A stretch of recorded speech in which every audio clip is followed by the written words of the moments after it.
झारखंड में शरीयत और संविधान को लेकर जंग छिड़ी हुई है। एक मंत्री ने बयान दिया कि पहले शरीयत बाद में संविधान। इसके बाद भाजपा आक्रोशित हो गई।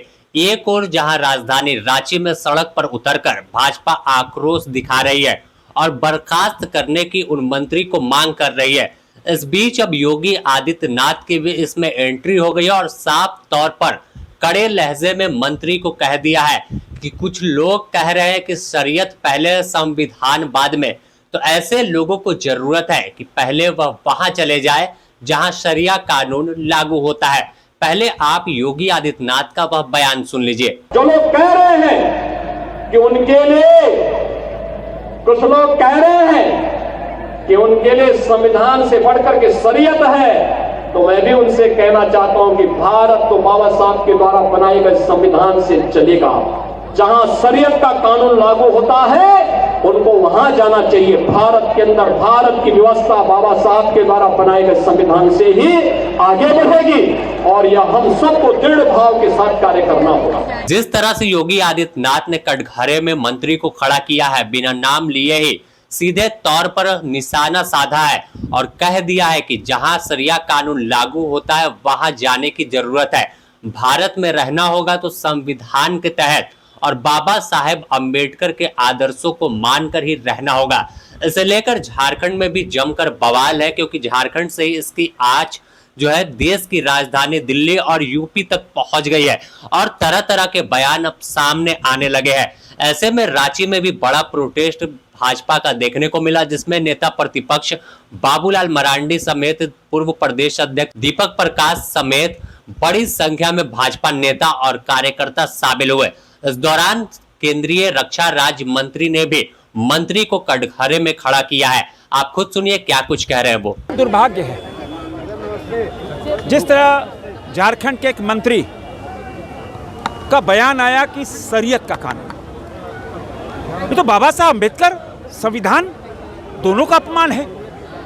और हम सब संविधान की कसम लेके सांसद विधायक मंत्री बनते हैं, और वैसे में शरीयत को मानना माने सांप्रदायिकता, माने अगर शरीयत का कानून मानना तो पाकिस्तान जाओ ना, हिंदुस्तान में क्या जगह है। यहाँ तो बाबा साहब अम्बेडकर के संविधान से देश चलेगा। अगर कोई मंत्री बोले तो क्या बर्दाश्त कर सकता है कोई 140 करोड़ देशवासियों? कोई नहीं। और अब सड़क से सदन तक इस मंत्री के बर्खास्त, इतना मन बढ़ गया है कि हम संविधान को नहीं मानेंगे, हम तो शरीयत को मानेंगे, हम तो आतंकवादियों को पनाह देंगे, हम बांग्लादेशियों को पनाह देंगे। नहीं चलेगा। तुष्टीकरण एक वोट बैंक की राजनीति बन गई है। लेकिन जिस तरह बयान आया, ये भारतीय लोकतंत्र के अंदर एक काला ब्लैक डॉट है, काला धब्बा है। तभी महामहिम राज्यपाल महोदय के पास आग्रह करने आए हैं, महामहिम ऐसे शरीयत को मानने वाले, ऐसे बाबा साहब के अम्बेडकर को अपमान करने वाले, ऐसे संविधान का अपमान करने वाले मंत्री को अविलंब बर्खास्त करें। वहीं केंद्रीय मंत्री अन्नपूर्णा देवी ने भी निशाना साधते हुए कहा कि झारखंड में जब से सत्ता झारखंड मुक्ति मोर्चा की आई है, तब से इस तरह से संविधान के उलट काम हो रहा है। अब मंत्री ने बयान दिया है तो जाहिर है कि वो संविधान की शपथ लेकर मंत्री बने हैं, उसी प्रक्रिया के तहत तमाम कामकाज को निपटाते हैं। लेकिन ये तो अलग राह पर चल पड़े हैं। इसके लिए उनकी बर्खास्तगी ही एक आखिरी रास्ता है। बाबा साहब अंबेडकर को अपमान करने का काम शुरू से इन्होंने किया है और इन्होंने ये साफ इस बार बता भी दिया कि वो संविधान को नहीं मानते। इसलिए एक मंत्री के द्वारा इस तरह के बयान के बावजूद उनके मुंह से एक शब्द निकलना ये साफ दिखता है कि ये सिर्फ ढोंग रचते हैं। ये संविधान हाथ में लेके चलते हैं। मन में संविधान के प्रति उनकी ना कोई संवेदना है, ना कोई आदर है और ना, चूँकि बाबा साहब जब चुनाव में उनको हराने का काम इनके द्वारा हुआ, उनको अपमानित प्रताड़ित करने का काम हुआ, तो आज वैसे मानसिकता के लोग संविधान को कभी मान ही नहीं सकते। और वो साफ साफ इस मंत्री के बयान के बाद भी उनका कोई बयान ना आना ये साफ दर्शाता है, दिखता है।